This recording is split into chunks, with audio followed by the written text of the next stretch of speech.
हम बताए रहे होंगे कि जो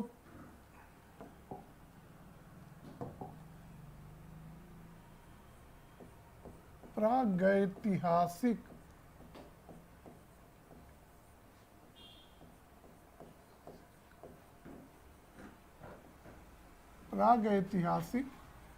काल है, इसका अध्ययन हम लोग दो उप टॉपिकों में करेंगे। नंबर 1, प्रागैतिहासिक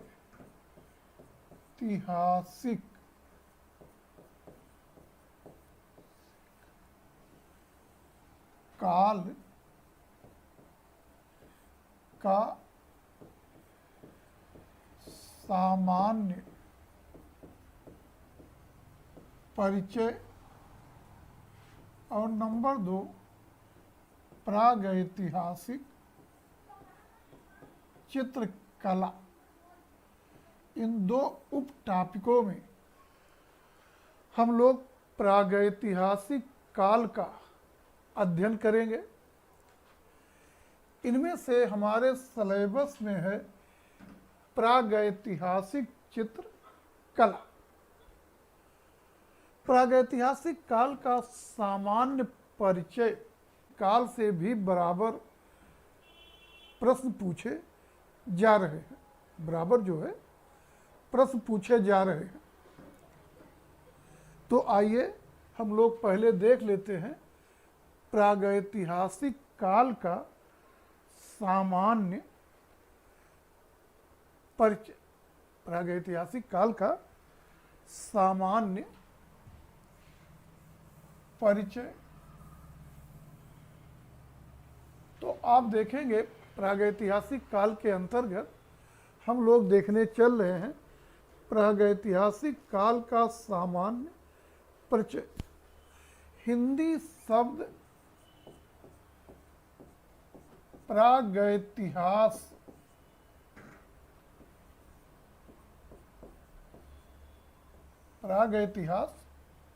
देखने से ही क्लियर है कि हिंदी शब्द है। ये शब्द इंग्लिश शब्द प्रीहिस्टोरिक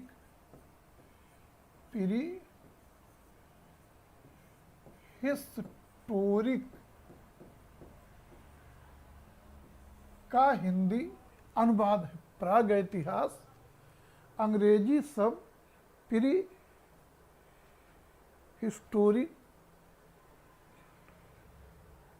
का हिंदी अनुवाद है, और इस शब्द का प्री हिस्ट्री का पहली बार प्रयोग 1851 ईस्वी में डैनियल विल्सन 1851 ईस्वी में डैनियल विल्सन महोदय ने पहली बार इस शब्द का प्री हिस्ट्री शब्द का प्रयोग अपनी पुस्तक the archaeology and pre historic annals the archaeology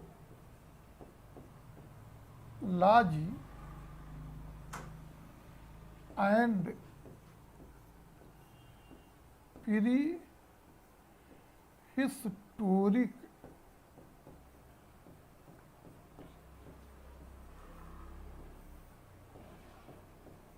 annals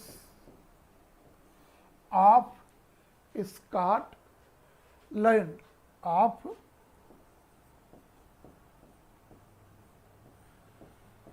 Scotland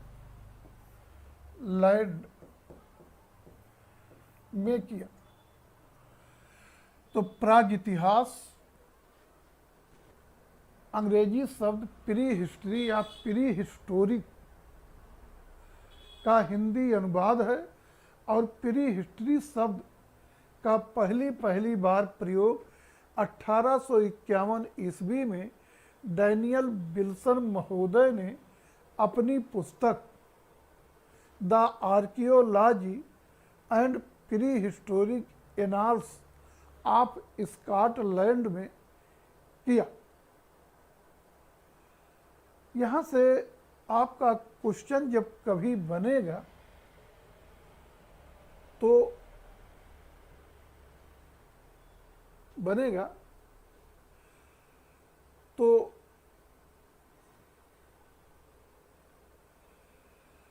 question जो बनेगा एक तो यही बनेगा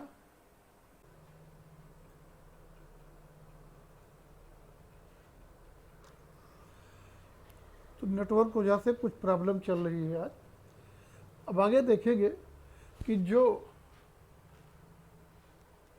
प्रागैतिहासिक काल है, इस समय का मानव जो था उसने अपने विकास के क्रम में हड्डी, लकड़ी और पाषाण या पत्थर के उपकरणों का प्रयोग किया, जिनमें से हड्डी और लकड़ी के उपकरण ज़्यादातर समय के साथ नष्ट हो चुके हैं और इस तरह से प्रागैतिहासिक काल के मानव की गतिविधियों के बारे में जानकारी के लिए हमारे पास उपलब्ध स्रोत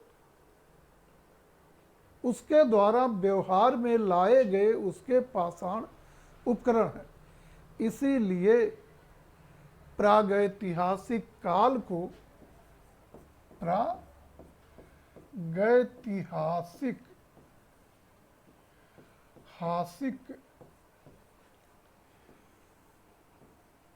काल को हम पाषाण काल, स्टोन एज के नाम से भी जानते हैं। और ये प्रागैतिहासिक काल या पाषाण काल लगभग 26 लाख वर्ष ईसा पूर्व से लेकर 3000 वर्ष ईसा पूर्व तक रहा। अब ध्यान देंगे, जब हम कहीं पर काल निर्धारण करते हैं तो ये मान के चला जाता कि उस काल में या उस पूरे चरण में मानव का रहन सहन कट गया, फिर क्या, मानव का रहन सहन लगभग एक जैसा ही रहा। मित्र, नेटवर्क की वजह से कुछ समस्या आ रही है।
तो ये बता रहे थे कि जब कहीं काल निर्धारण होता है तो ये माना जाता है कि उस काल में मानव का रहन सहन लगभग एक जैसा रहा होगा।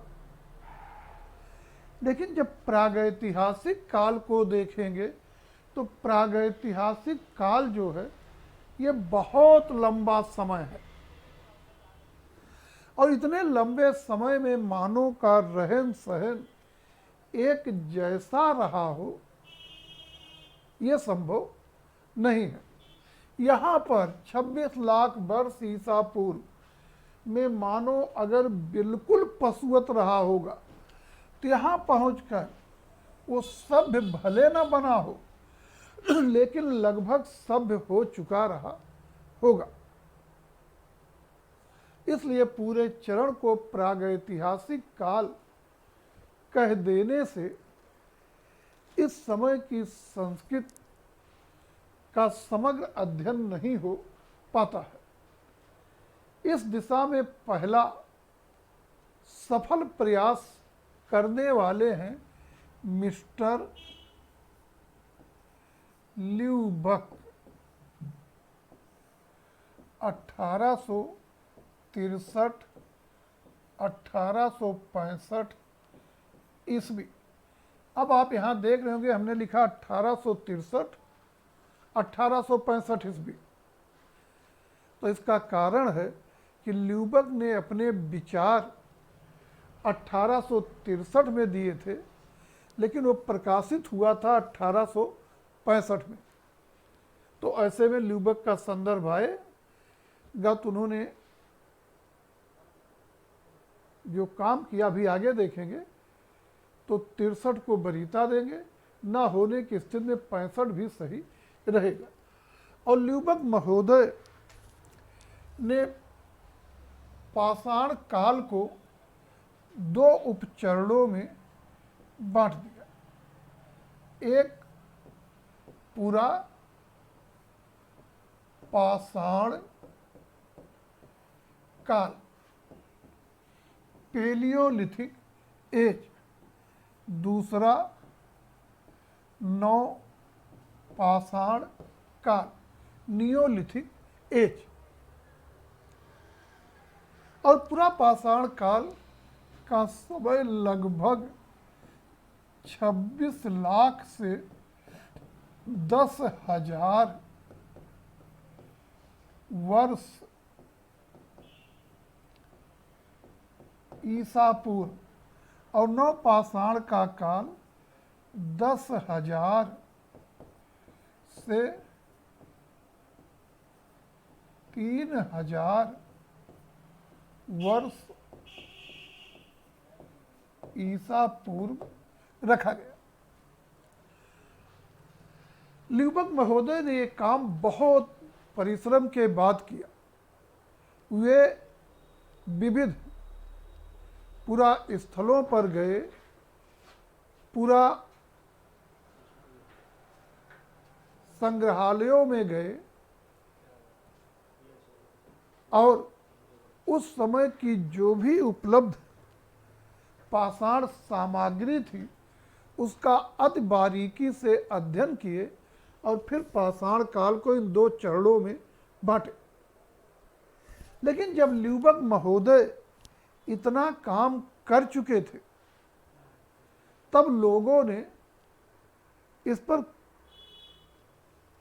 कयास, तर्क वितर्क करना शुरू किया और यह कहा पूरा के बाद एकाएक 9 आ गया, ये उचित नहीं है। जैसे किसी आदमी के बारे में कहा जाए कि वो बच्चा था, बुढ़ा हो गया, उचित कथन नहीं है, बल्कि कहा जाना चाहिए कि वो बच्चा था, युवा हुआ और फिर बुढ़ा हो गया। ठीक उसी तरह से पूरा के बाद 9 नहीं आ सकता। और जिस तरह से युवा अवस्था, बचपना और वृद्धावस्था के बीच संक्रमण काल के रूप में है, उसी तरह इन दोनों के बीच में एक काल संक्रमण काल के रूप में आएगा, जिसमें पूरा के अंतिम चरण और 9 के आरंभिक चरण की विशेषता होगी। ठीक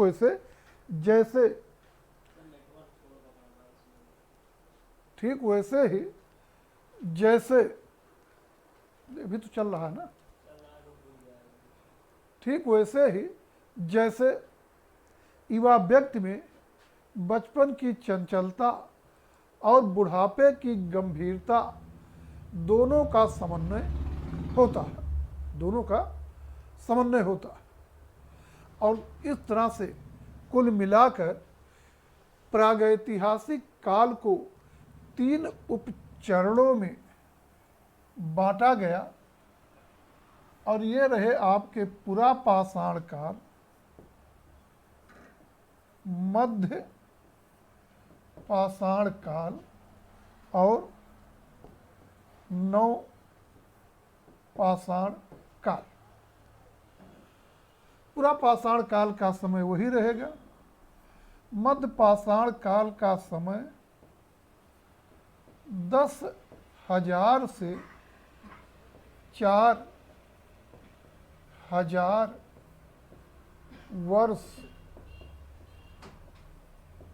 ईसा पूर्व रखा गया और नवपाषाण काल का समय 9,000 से 3,000 वर्ष ईसा पूर्व रखा गया। अब आप कहेंगे मध्य पाषाण और नवपाषाण काल का समय आपस में ओवरलैप कर रहा है। वह तो मध्य पाषाण काल कोई काल या चरण नहीं है, ये पुरा और नव के बीच संक्रमण काल के रूप में है।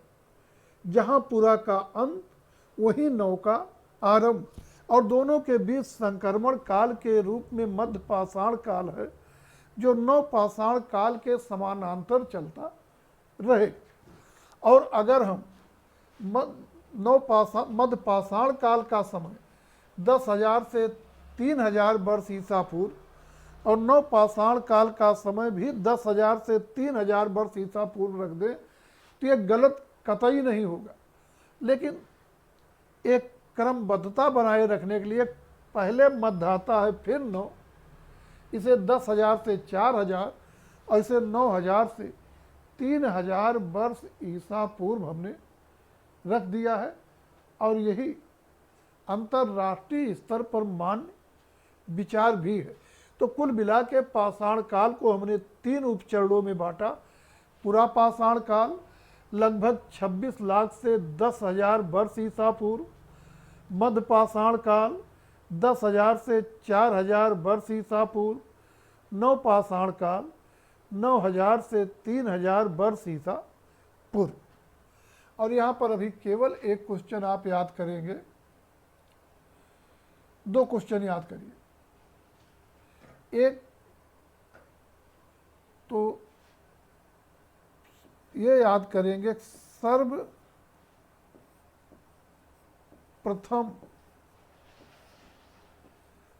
पाषाण काल को किसने पुरा और नव पाषाण काल में विभक्त किया? आंसर ल्यूबक। दूसरा क्वेश्चन भी यहीं पर बना लीजिए, ल्यूबक संबंधी थी कि ल्यूबक महोदय ने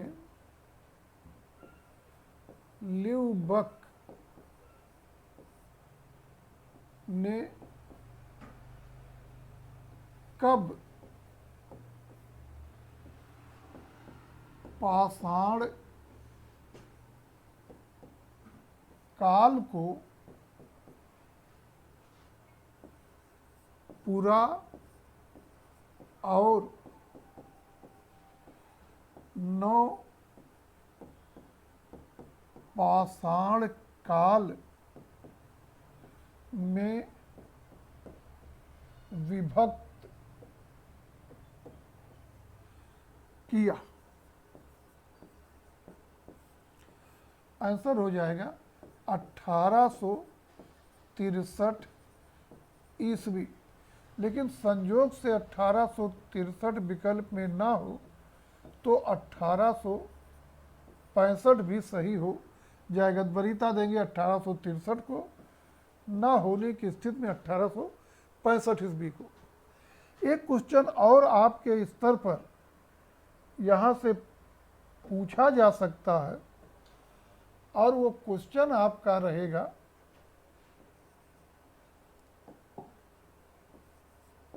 मानव के विकास का आरंभिक चरण था।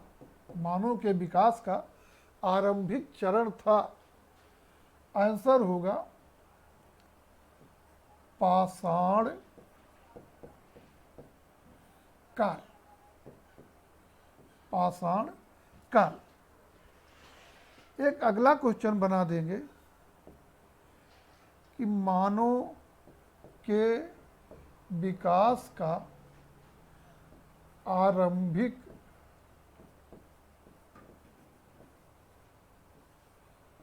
चरण था। विकल्प इसमें दोहराइए, तब भाव क्लियर होगा। पूरा पाषाण काल।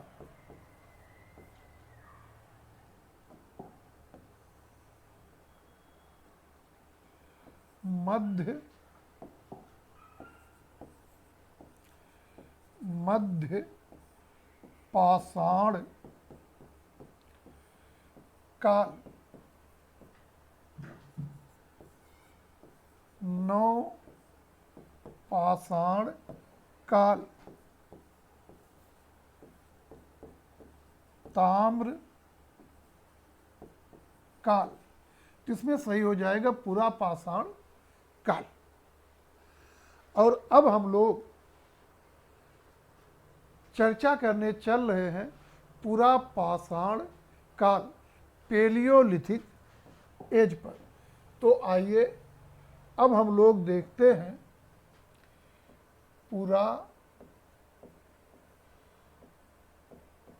पाषाण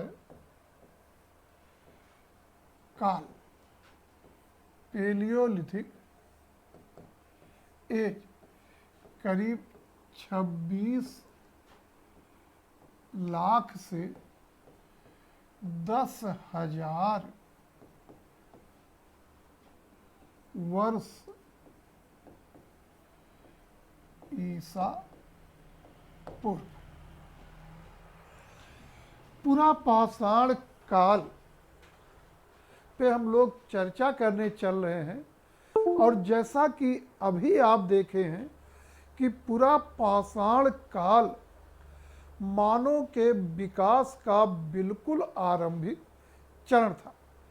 और लाखों वर्ष पहले जब मानव प्रकृति निर्मित गुफाओं में, वृक्षों पर निवास करता था, उस समय भी उसमें कला अभिरुचि थी, जिसका ज्ञान उसके द्वारा व्यवहार में लाए गए पाषाण उपकरणों से हो जाता है। लाखों वर्ष पूर्व जब मानव प्रकृति निर्मित गुफाओं में, वृक्षों पर निवास करता था, उस समय भी उसमें कलात्मक अभिरुचि थी, और जिसका ज्ञान हमें उसके द्वारा व्यवहार में लाए गए उसके पाषाण उपकरणों से हो जाता है। और देखेंगे कि भारतवर्ष में पहली प्रागैतिहासिक पाषाण कलाकृति, पहली प्रागैतिहासिक पाषाण कलाकृति जो कि एक विदर्णी थी, विदर्णी, पहली प्रागैतिहासिक पाषाण कलाकृति विदर्णी थी। इंग्लिश होती है क्लीवर, की खोज भूगर्भ शास्त्री मेजर ब्रासफुट के द्वारा भूगर्भ शास्त्री मेजर ब्रासफुट के द्वारा 13 मई 1863 ईस्वी को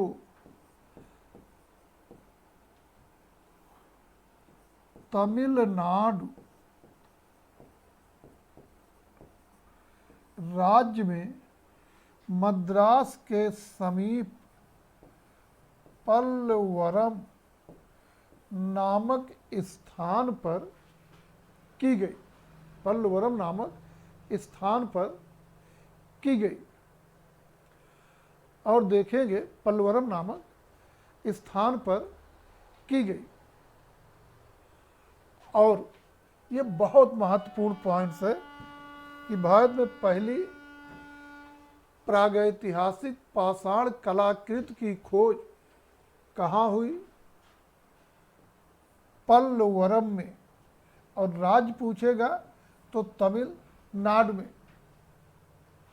भारत में पहली प्रागैतिहासिक पाषाण कलाकृति की खोज कब हुई? 13 मई 1863 ईस्वी को। ये भी बहुत महत्वपूर्ण है और डेट न भी याद हो तो ये सन याद होना चाहिए। भारत में पहली प्रागैतिहासिक पाषाण कलाकृति की खोज किसने की? मेजर ब्रासफुट ने। मेजर ब्रासफुट थे भूगर्भ शास्त्री। इतने पॉइंट्स आपके लिए बहुत महत्वपूर्ण है। अब आगे देखेंगे कि जो पूरा पाषाण काल है, पूरा पाषाण काल है, इसके अंतिम चरण में अर्थात उच्च पूरा पाषाण काल में, अंतिम चरण में अर्थात उच्च पुरा पाषाण काल, या इसी को आप कह सकते हैं नव पुरा पाषाण काल। वास्तव में पाषाण काल भी बहुत लंबा समय है और उसे भी आप 3 उपचरणों में बांट सकते हैं। निम्न पुरा पाषाण काल, मध्य पुरा पाषाण काल, उच्च या नव पुरा पाषाण काल। लेकिन यहाँ हम लोग इतने गहराई में नहीं घुसेंगे।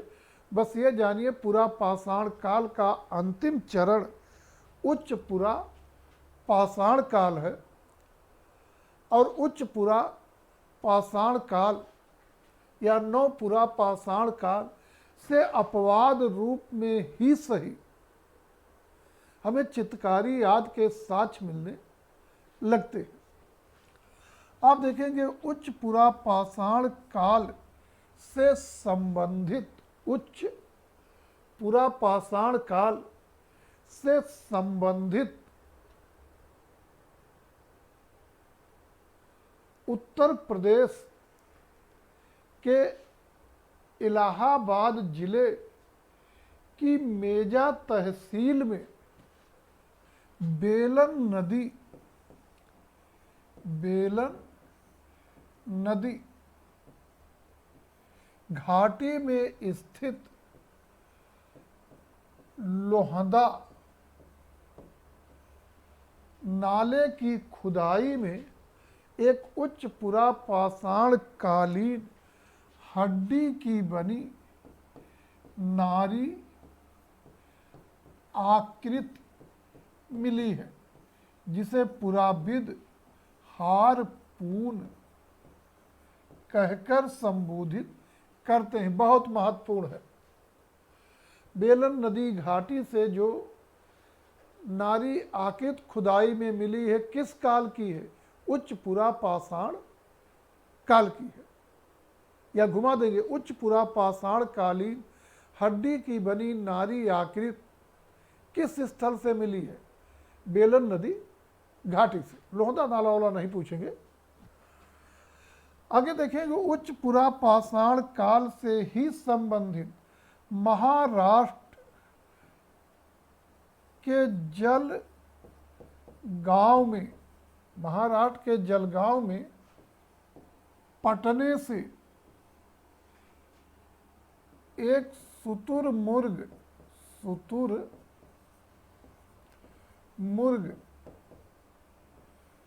के अंडे की खोल मिली है, जिस पर आड़ी तिरछी रेखाएं खींचकर चित्रकारी की गई है। ये भी उच्च पुरा पाषाण कालीन है। मध्य प्रदेश के मोरेना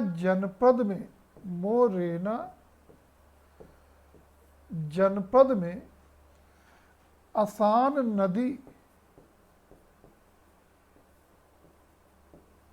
तट पर स्थित पहाड़गढ़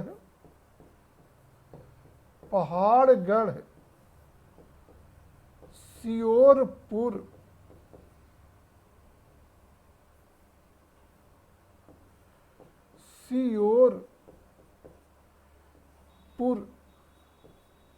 नामक स्थान से डीपीएस दारिकेश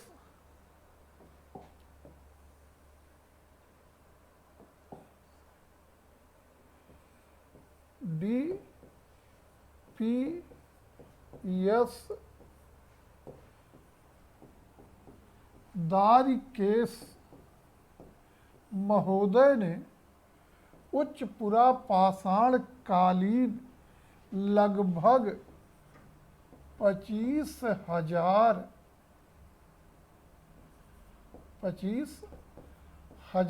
वर्ष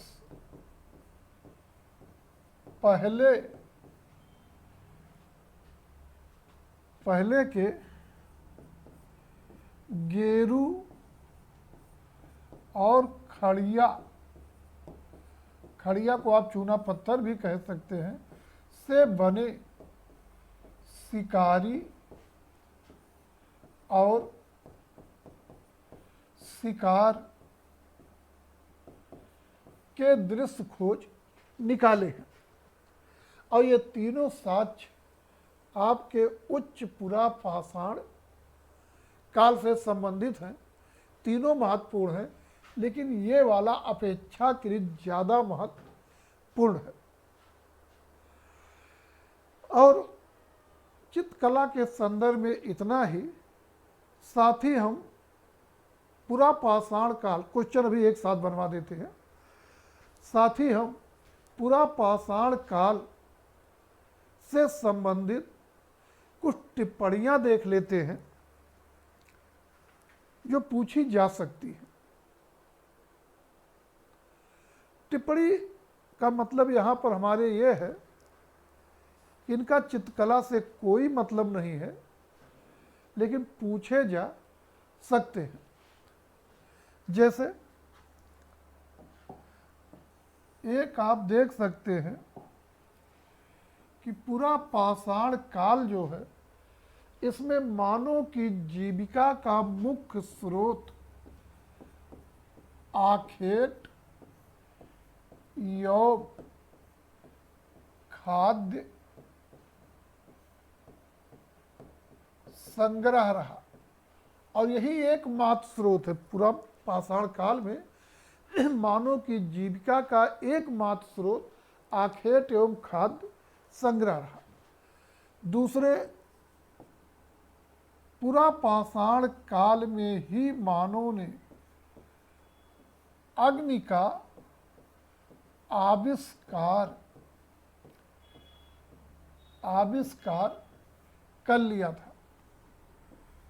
तीसरे, जानेंगे कि जो पूरा पाषाण काल का मानव है, इसने ज़्यादातर उपकरण क्वार्टजाइट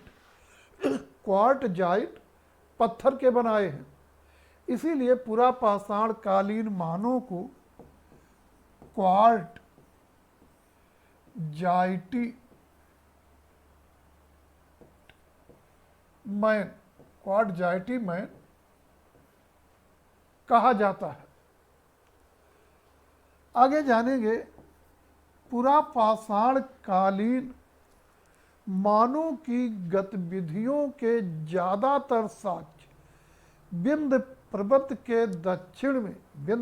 के दक्षिण में पाए गए हैं। इसी आधार पर भूगर्भ शास्त्रियों का मानना है कि भारत में मानव निवास का आरंभिक क्षेत्र दक्षिण भारत ही था। साथ ही जानेंगे कि भारत में एक अंग्रेज विद्वान हुए थे, विलियम जोन्स।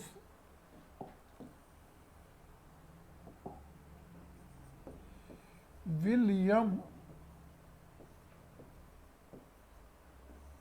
जोन्स,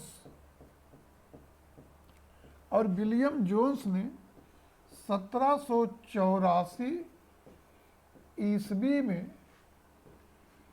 कलकत्ता में 1784 ईस्वी में कलकत्ता में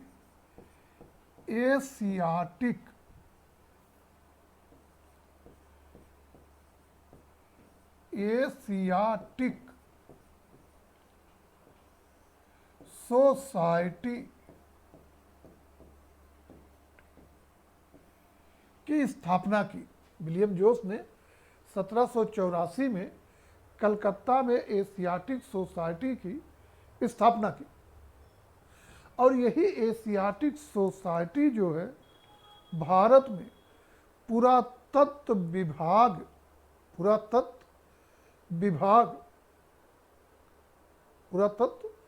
विभाग की पूर्ववर्ती संस्था बनी। आगे देखेंगे भारत में एक नाम जानेंगे, अलेक्जेंडर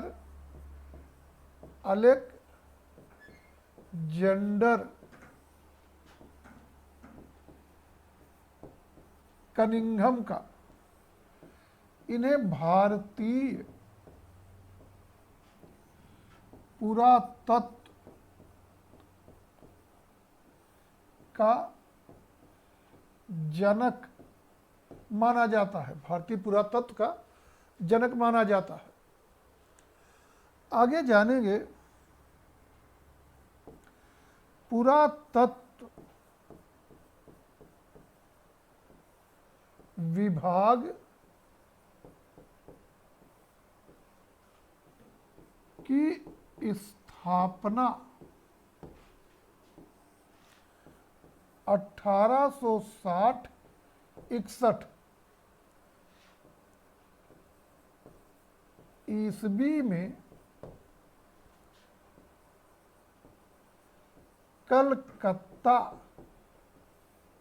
कलकत्ता में वायसराय लॉर्ड कैनिंग के सहयोग से अलेक्जेंडर कनिंघम ने की। 60-61 इसलिए कि न्यू पड़ी है 60 में, लेकिन ये काम करना शुरू किया है 61 से। और अलेक्जेंडर कनिंघम को ही भारत का प्रथम पुरातत्व सर्वेयर जनरल नियुक्त किया गया था। प्रथम पुरातत्व सर्वेयर जनरल नियुक्त किया गया था। इसके साथ ही जानेंगे कि पुरातत्व विभाग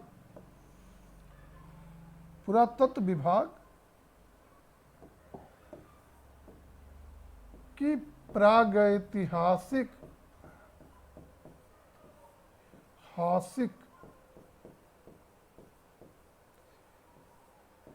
शाखा का मुख्यालय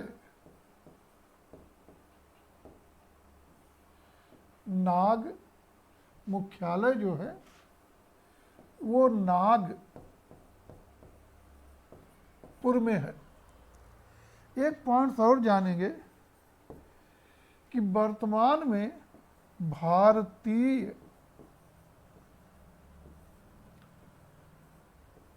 पुरातत्व सर्वेक्षण विभाग, भारतीय पुरातत्व सर्वेक्षण विभाग का मुख्यालय जनपथ रोड पर स्थित नई दिल्ली में है।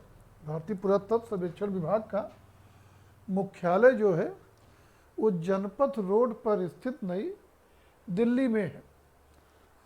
और अब पूरा पाषाण काल के बारे में इतना ही, और हम देख लेते हैं इससे संबंधित प्रश्न आपके लिए क्या क्या पूछे जा सकते हैं। आपसे इससे संबंधित प्रश्न क्या पूछे जा सकते हैं। तो एक प्रश्न तो हम पहले बता चुके हैं कि पूरा मानव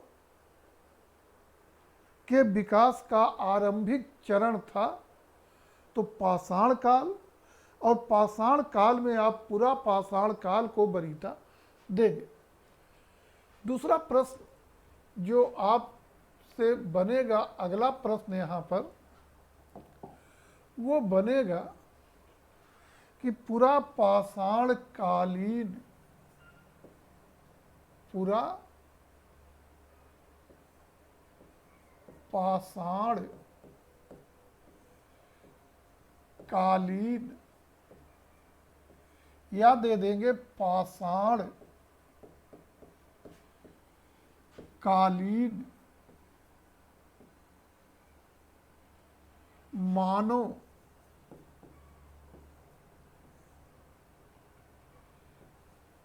के बारे में जानकारी का प्रमुख स्रोत है। आंसर होगा पाषाण उपकरण, पाषाण उपकरण। एक मिनट,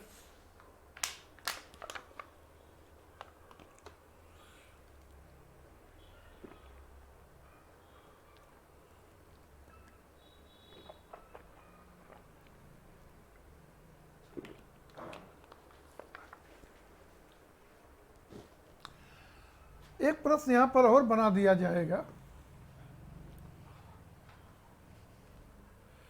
भारत में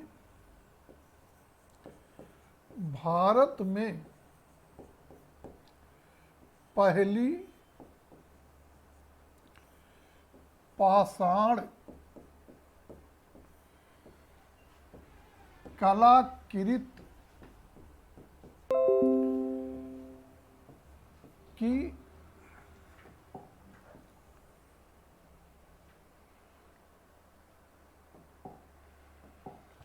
कलाकृति की खोज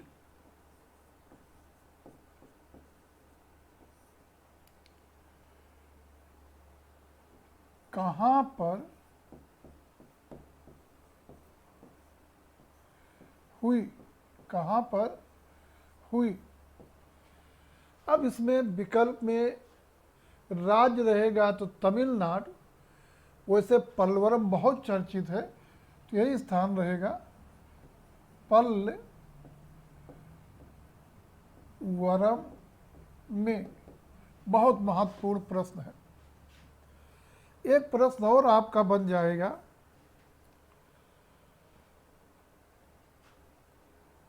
भारत में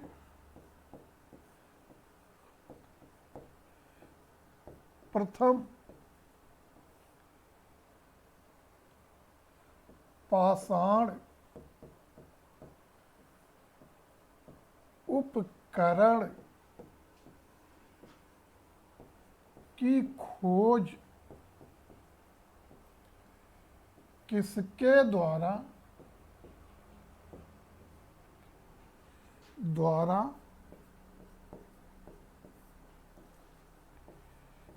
की गई? आंसर होगा मेजर ब्रास फुट। अगला प्रश्न पूछ लेंगे, ये भी बहुत महत्वपूर्ण है। अगला प्रश्न आपसे पूछ लेंगे और अगला प्रश्न बनाया जाएगा, भारत में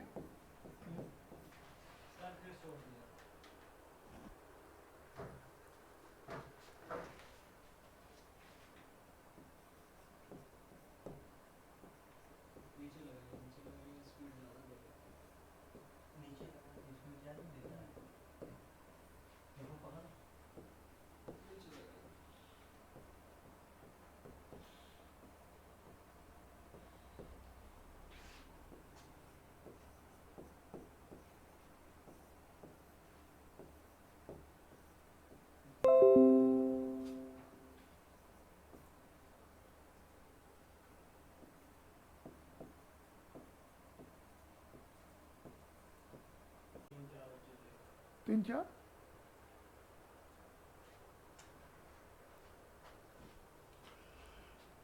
तो बाद में पहली पाषाण कलाकृति की खोज कब हुई? 1863 ईस्वी में। भी बहुत महत्वपूर्ण है। मेजर ब्रासफुट थे या मेजर ब्रासफुट किस विषय के विद्वान थे? ये भी महत्वपूर्ण है। एक प्रश्न आपका बना दिया जाएगा, बेलन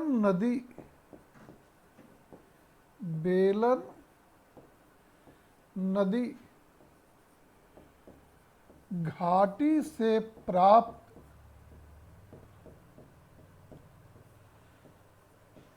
हड्डी की बनी नारी आकृति किस काल की है? आंसर होगा उच्च पुरा पाषाण काल। उच्च पुरा पाषाण काल। अगला प्रश्न आपका बना देंगे,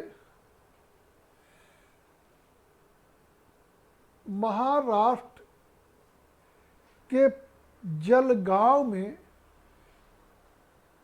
पटने नामक स्थान पर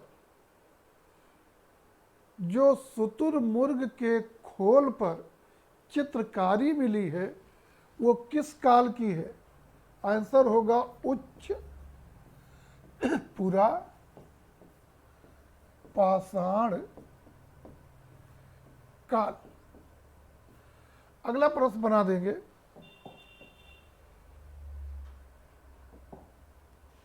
डीपीएस द्वारकेश ने उच्च पुरा पाषाण कालीन शिकारी और शिकार के दृश्य कहाँ से खोज निकाले हैं? आंसर होगा पहाड़गढ़ सियोरपुर से। पहाड़गढ़ सियोरपुर से। आखेट खाद्य संग्रह जीविका का मुख्य स्रोत था, जानते रहिए, जीएस टाइप में है, शायद कभी आए। अग्नि का आविष्कार भी शायद कभी पूछ लिया जाए। अगला प्रश्न थोड़ा महत्वपूर्ण है, पूरा पाषाण कालीन मानव ने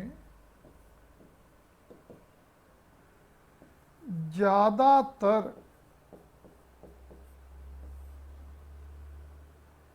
किस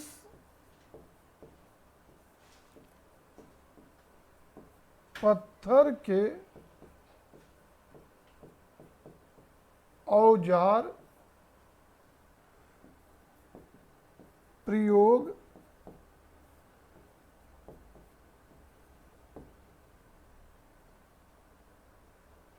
में लाया? आंसर होगा क्वार्ट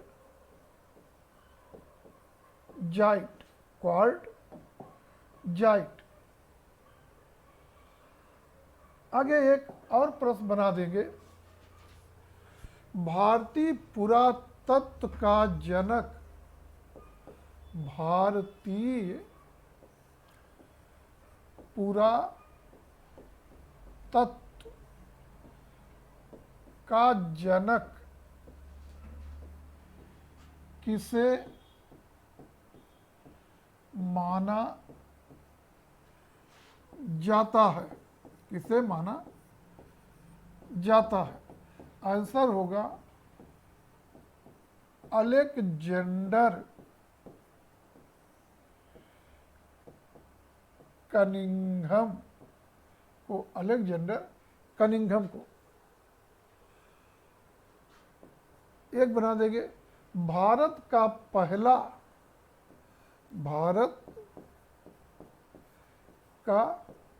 पहला या प्रथम पुरातत्व सर्वेयर जनरल, पुरातत्व सर्वेयर जनरल कौन था? आंसर होगा अलेक्जेंडर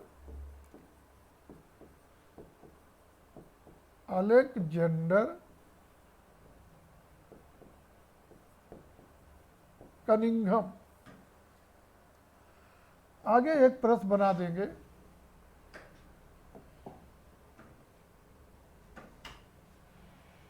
भारतीय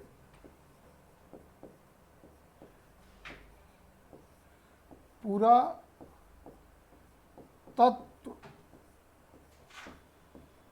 सर्वेक्षण विभाग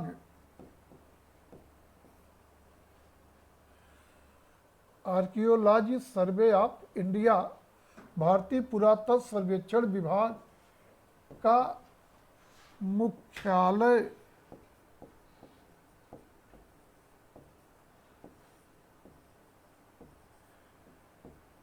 कहाँ पर है? आंसर होगा नई दिल्ली। और बाकी जानते हैं प्रागैतिहासिक शाखा का मुख्यालय नागपुर में है और पुरातत्व विभाग की स्थापना पहली बार कलकत्ता में हुई थी। आगे एक और क्वेश्चन आपसे पूछेंगे। एशियाटिक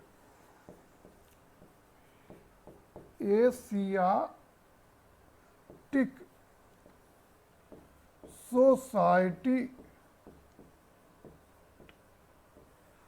ऑफ कलकत्ता की स्थापना किसके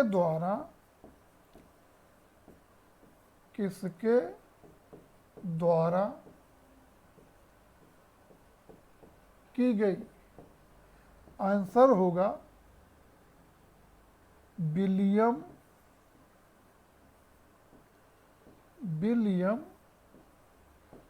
जोन्स। और अगर पूछे कब की गई, एशियाटिक सोसाइटी ऑफ कलकत्ता की स्थापना विलियम जोन्स ने कब की? 1784 ईस्वी में। और बस पूरा पाषाण काल के बारे में अगर इतना आप जान रहे हैं तो पर्याप्त है। और उम्मीद करते हैं कि परीक्षा में सामान्य परिचय से संबंधित प्रागैतिहासिक काल से इससे ज़्यादा क्वेश्चन नहीं पूछे जाएंगे, इससे ज़्यादा क्वेश्चन नहीं पूछे जाएंगे। और बस इतना ही। इसके आगे का अध्ययन हम लोग ऐप पर करेंगे। और आइए अब हम लोग देखते हैं मध्य पाषाण काल। मध्य पाषाण काल, मेसोलिथिक एज, करीब 10,000 से 4,000 वर्ष ईसा पूर्व। 10,000 से 4,000 वर्ष ईसा पूर्व। तो जैसा कि हम पहले बता चुके हैं कि मध्य पाषाण काल कोई पृथक काल ना होकर पुरा पाषाण काल और नव पाषाण काल के बीच में संक्रमण काल के रूप में है। यहाँ पर भी मानव की जीविका का मुख्य स्रोत आखेट एवं खाद्य संग्रह ही रहा। जीविका का मुख्य स्रोत आखेट एवं खाद्य संग्रह ही रहा। साथ ही मानव ने पशुपालन को भी अपनी जीविका में सम्मिलित कर लिया। मतलब मानव ने पशुपालन कब आरंभ किया? मध्य पाषाण काल में। और सबसे पहले उसने बकरी और बकरी के बाद कुत्ता को पालतू बनाया। और साथ ही जानेंगे भारतवर्ष में पशुपालन के प्राचीनतम साक्ष्य राजस्थान के बागोर राजस्थान और मध्य प्रदेश के आदमगढ़ से प्राप्त हुए हैं। आगे आप जानेंगे कि मध्य पाषाण काल में आकर मानव ने अपने पाषाण उपकरणों को सुडौल बनाया और उसे निश्चित स्वरूप अर्थात ज्यामितीय स्वरूप, निश्चित रूप या ज्यामितीय स्वरूप प्रदान किया। निश्चित स्वरूप या ज्यामितीय स्वरूप प्रदान किया। और यहीं पर मध्य पाषाण काल में ही आकर मानव ने जो है वो डोंगी कहते हैं छोटी नाव को का आविष्कार किया। नाव का आविष्कार किया। और यहीं पर मानव ने मिसाइल टेक्नोलॉजी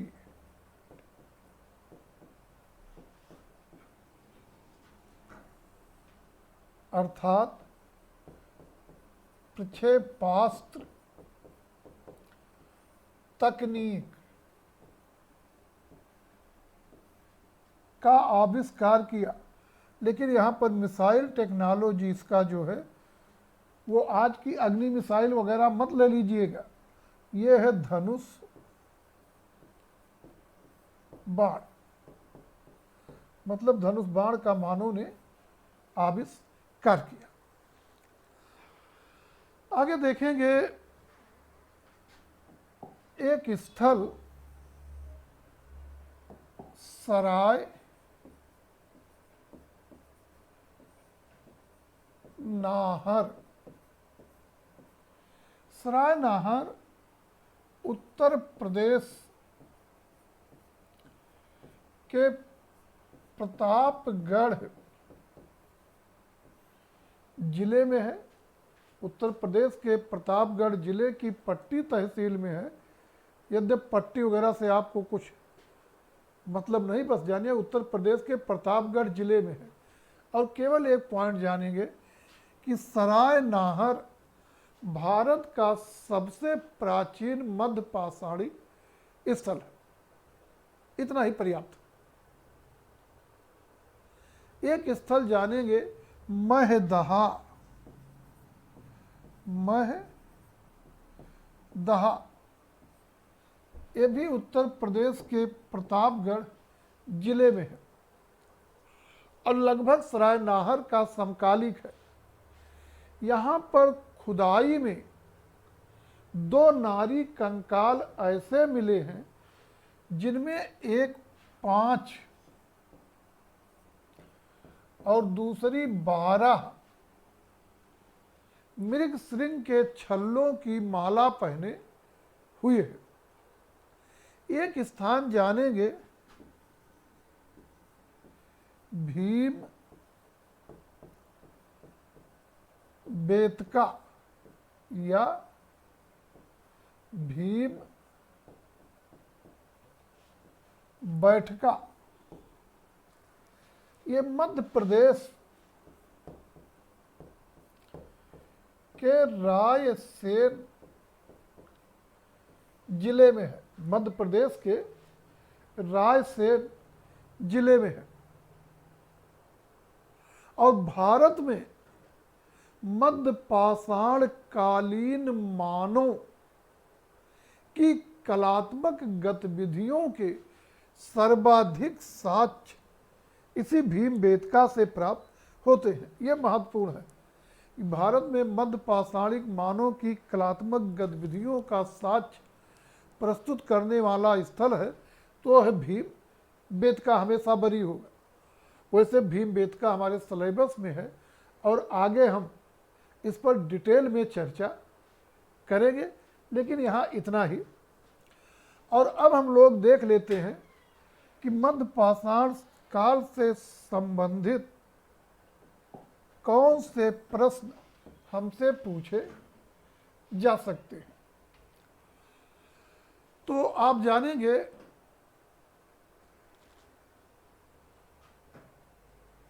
एक प्रश्न आपसे जनरल टाइप में पूछ सकते हैं, मानव ने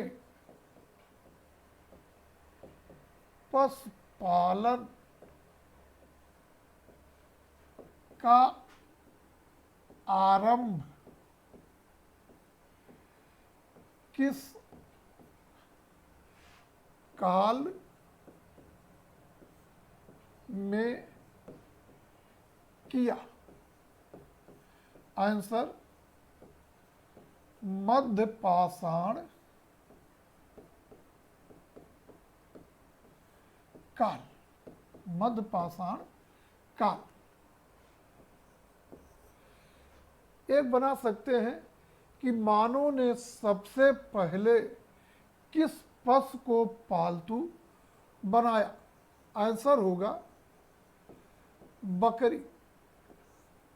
सुधार करिए भाई, यहाँ पर कुछ कमियां रह गई हैं और यहाँ पर हमने लेक्चर में भी मिस्टेक किया है। मानव ने सबसे पहले किस पशु को पालतू बनाया? सुधार कर लीजिएगा, सबसे पहले कुत्ता, उसके बाद बकरी को। तो सबसे पहले किस पशु को पालतू बनाया? आंसर होगा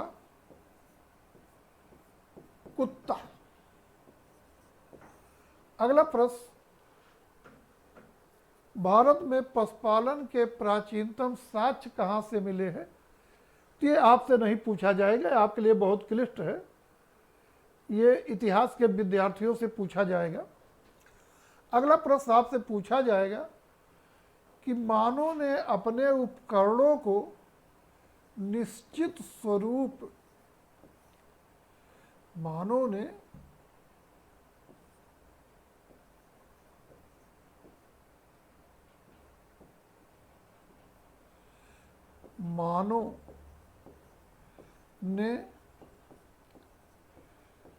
अपने उपकरणों को निश्चित स्वरूप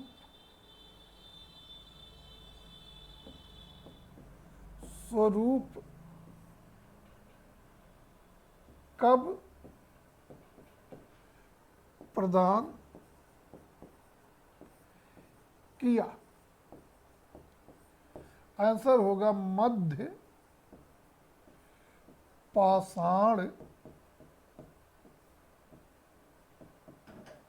काल में, मध्य पाषाण काल में।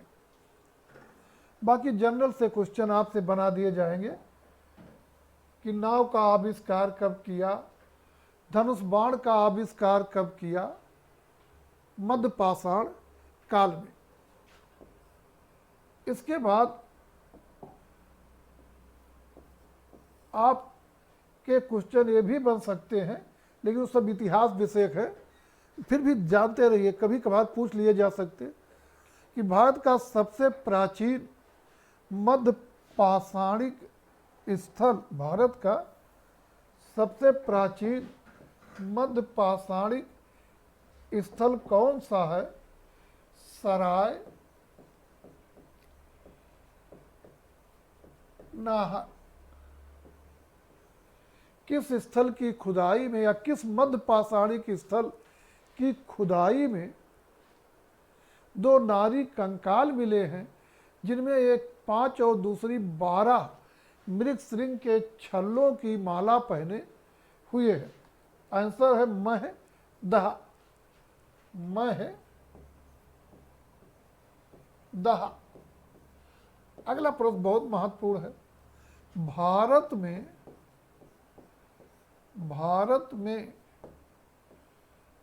मध्य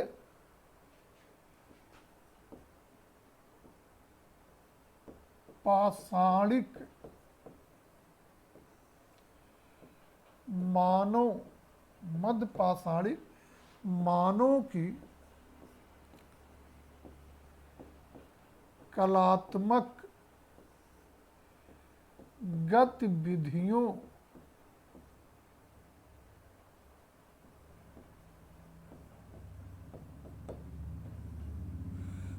भारत में मध्य पाषाणिक मानव की कलात्मक गतिविधियों का मुख्य केंद्र था।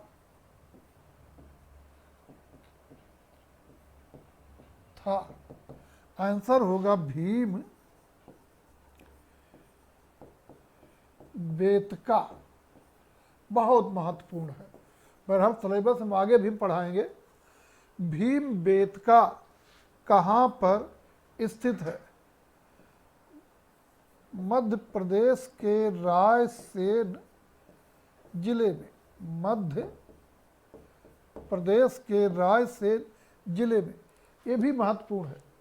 और मध्य पाषाण काल के बारे में आप लोगों के लिए इतनी जानकारी पर्याप्त है, इतनी जानकारी पर्याप्त है। समय क्या है? और इतनी जानकारी जो है पर्याप्त है। और अब हम लोग चर्चा करेंगे नव पाषाण काल पर।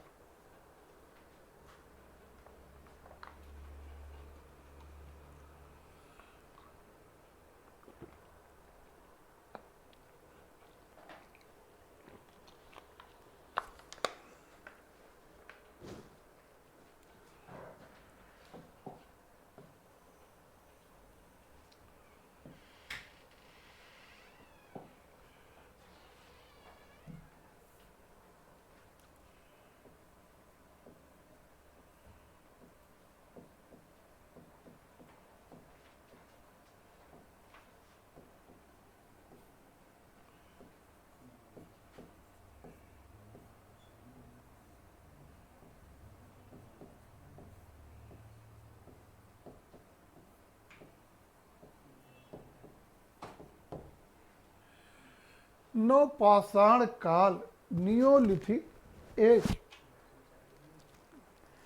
9000 से 3000 वर्ष ईसा पूर्व हम लोगों की टॉपिक है। और देखेंगे नवपाषाण काल में भी मानव की जीविका का मुख्य स्रोत आखेट और खाद्य संग्रह ही रहा। पशुपालन को मानव ने और विकसित किया तथा नए स्रोत के रूप में मानव ने कृषि, खेती को भी अपनी जीविका में सम्मिलित कर लिया। कृषि अर्थात खेती को भी अपनी जीविका में सम्मिलित कर लिया। तो मुख्य स्रोत तो आखेट खाद्य संग्रह यहाँ भी है। पशुपालन और विकसित हो रहा है और नए स्रोत के रूप में कृषि को मानव ने अपने जीविका में सम्मिलित कर लिया। और भारतीय उपमहाद्वीप में कृषि का प्राचीनतम साक्ष्य पाकिस्तान के बलूचिस्तान प्रांत में कच्छी मैदान में सोहन नदी घाटी में स्थित मेहरगढ़